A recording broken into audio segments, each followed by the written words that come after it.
I think that's right. I think he was very hurt. There were people turning him against me. It was his way of defending himself. He was quite pissed off about the McCartney bandwagon, as he once called it. Oh bloody, he's getting on all the telly, he's selling records. He was a jealous guy.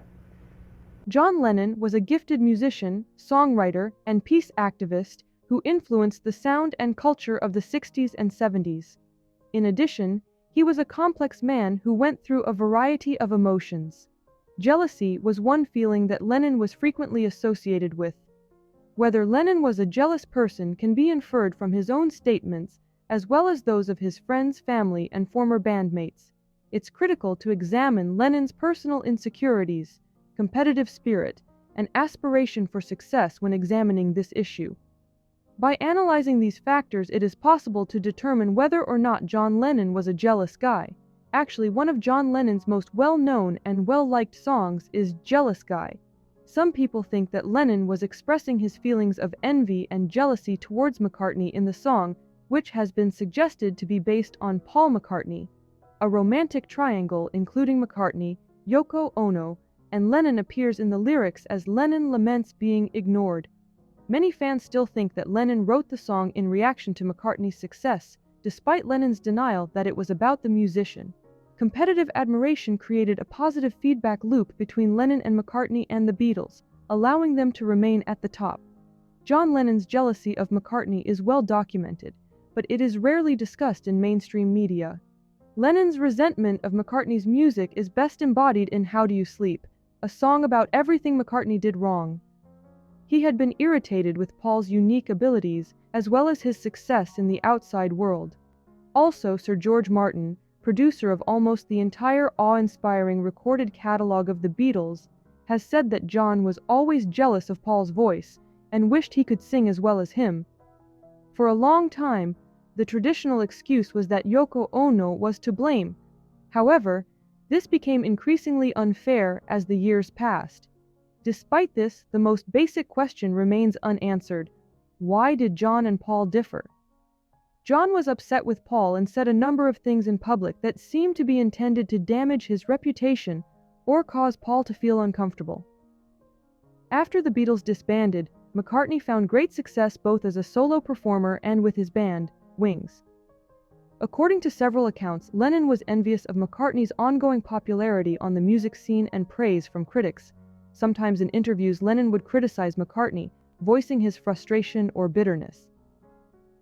It's crucial to remember that these remarks must be interpreted in light of their complicated relationship and the difficulties they encountered both as individuals and as members of a widely popular band. Lennon, according to Paul McCartney, appeared to be jealous of everything, even the most basic things like spending time with his son. He became so jealous in the end, Paul said in the book The Beatles, the authorized biography by Hunter Davies.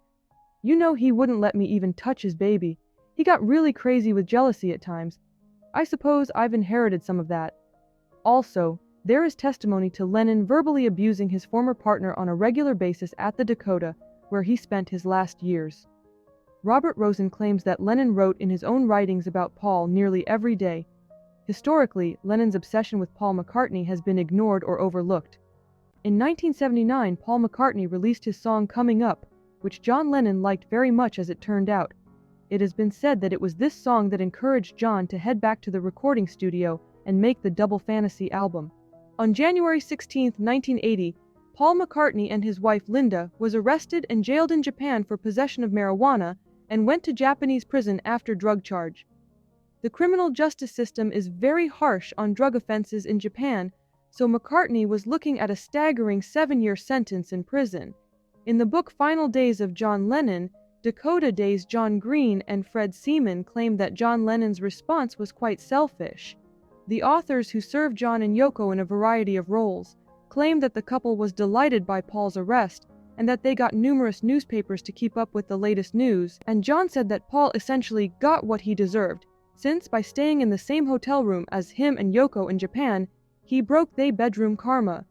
Even though they had competitive dynamics and moments of tension, Lennon and McCartney remained close friends throughout their lives.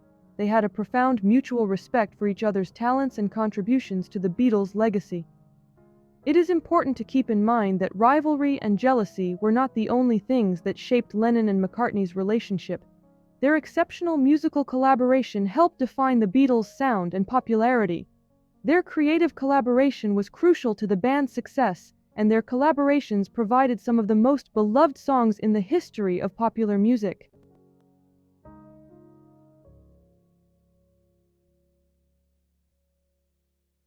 Hello. That was Ringo, folks. Well, what can I say? And goodbye You to all know. of us. Well, this is Ringo. Everyone seems to have said everything here, so I'll just sign off by saying cheerio and best of luck from the Beatles.